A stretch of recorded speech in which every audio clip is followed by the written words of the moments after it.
becomes the bottle. You put it in a teapot, it becomes the teapot. Now water can flow or it can crash. Be water, my friend. Is Bruce Lee's philosophy still relevant today? On the surface, this might seem like a question for martial arts enthusiasts or film historians, but as you peel back the layers, it becomes clear that Bruce Lee's teachings extend far beyond the dojo or the big screen. His philosophy touches on self-improvement, adaptability, breaking barriers, and even innovation, concepts as vital today as they were decades ago. So how does Bruce Lee's wisdom resonate in the 21st century, and what makes it timeless? To understand the relevance, let's start with the foundation of Bruce's philosophy. His iconic phrase, "Be water, my friend," isn't just a poetic metaphor. Water, after all, adapts to any container, flows around obstacles, and can even erode rock over time. Now you put water into a cup, it becomes the cup. You put water into a bottle, it becomes the bottle. You put it in a teapot, it becomes the teapot. Now water can flow or it can crash. Be water, my friend.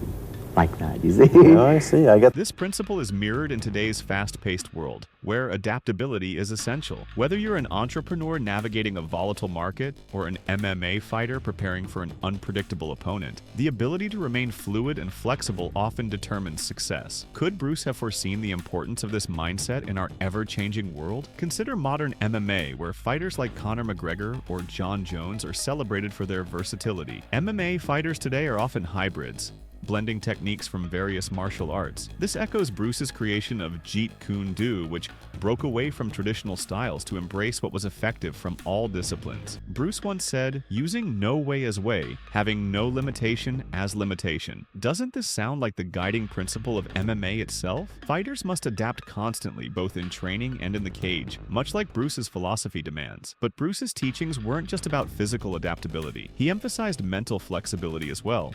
Martial art include all the combative arts like karate or karate, judo, Chinese kung fu or Chinese boxing, whatever you call it. All those, you see, like aikido, Korean, I can go on and on and on. But it's a combative form of fighting. In an age dominated by technological disruptions, Bruce's rejection of rigid thinking seems more relevant than ever. He warned against clinging to tradition for tradition's sake, a concept that resonates deeply in today's innovation-driven industries. Tech leaders like Elon Musk or Jeff Bezos often advocate for breaking norms to create revolutionary ideas. Doesn't this align perfectly with Bruce's call to absorb what is useful, discard what is not? Yet Bruce's philosophy wasn't limited to adaptability. It also emphasized individuality. He believed in the power of self-expression.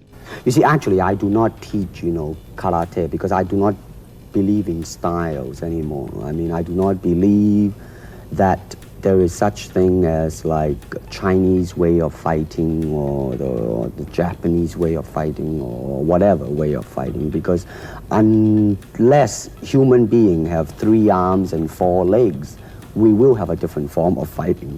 Encouraging people to find their unique voice. In today's world, where social media often pressures individuals to conform to trends, Bruce's insistence on authenticity feels like a much-needed counterbalance. He urged his students to add what was uniquely their own to whatever they pursued. Could his teachings be the perfect antidote to the cookie-cutter culture prevalent in the digital age? Let's not forget Bruce's pioneering work in Hollywood, where he used his philosophy to challenge stereotypes and redefine representation. At a time when Asian actors were relegated to cliched roles, Bruce demanded better. His success wasn't just about showcasing his martial arts skills. It was a testament to his refusal to accept limitations. Today, as movements for inclusivity and representation gain momentum, doesn't Bruce's journey stand as a timeless example of breaking barriers and changing narratives? His impact extends even further when you consider his influence on personal discipline and mental resilience. Bruce often spoke about the interconnectedness of the mind and body, emphasizing that true strength came from within.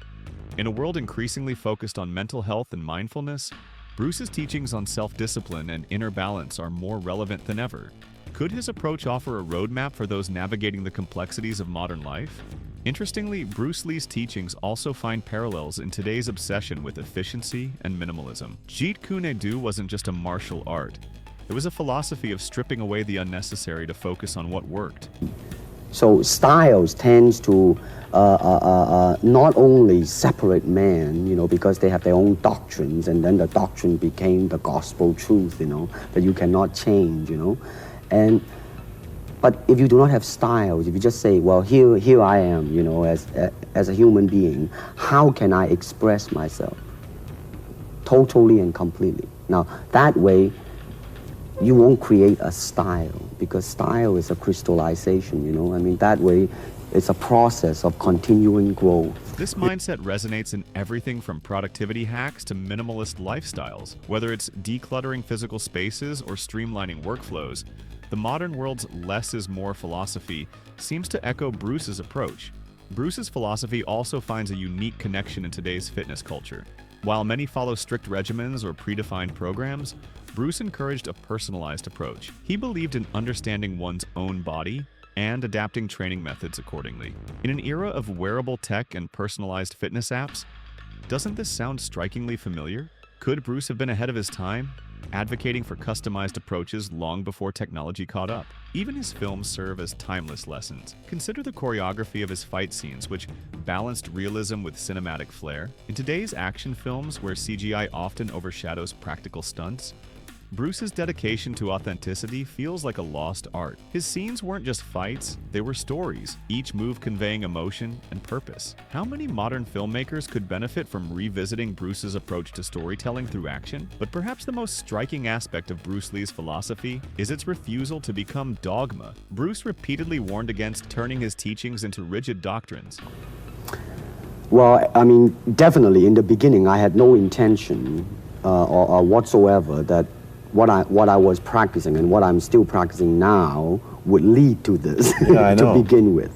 But martial art has a very, very deep meaning as far as my life is concerned. This flexibility is what makes his philosophy timeless. It adapts, evolves, and remains applicable across generations. For example, Bruce's emphasis on adaptability aligns perfectly with today's gig economy, where professionals must constantly reskill and pivot. His insistence on self-expression resonates in a world increasingly valuing creativity over conformity. And yet, Bruce Lee's philosophy wasn't without its critics. Some argued that his rejection of tradition undermined the cultural roots of martial arts. They have the warrior and then the scholar.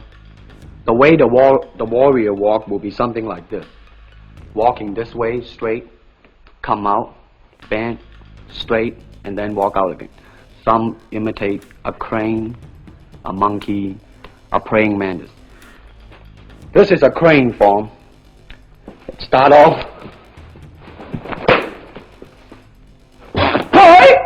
But Bruce wasn't dismissing tradition. He was reinterpreting it. He respected the past but refused to be confined by it. Isn't this the very essence of progress, honoring history while forging a new path? So, is Bruce Lee's philosophy still relevant today? It's not just relevant, it's essential. In a world that demands adaptability, creativity, and resilience, Bruce's teachings offer a blueprint for navigating modern challenges. His philosophy wasn't just about martial arts, it was about life. And as we face the complexities of the 21st century, Bruce's wisdom feels more like a guidebook than a relic of the past. Bruce Lee once said, "The key to immortality is first living a life worth remembering." His legacy isn't just in the films he made or the fights he won, it's in the ideas he shared and the lives he touched. As we continue to grapple with the demands of a rapidly changing world, Bruce's philosophy remains a beacon, reminding us to be water, to adapt, to grow, and above all, to stay true to ourselves.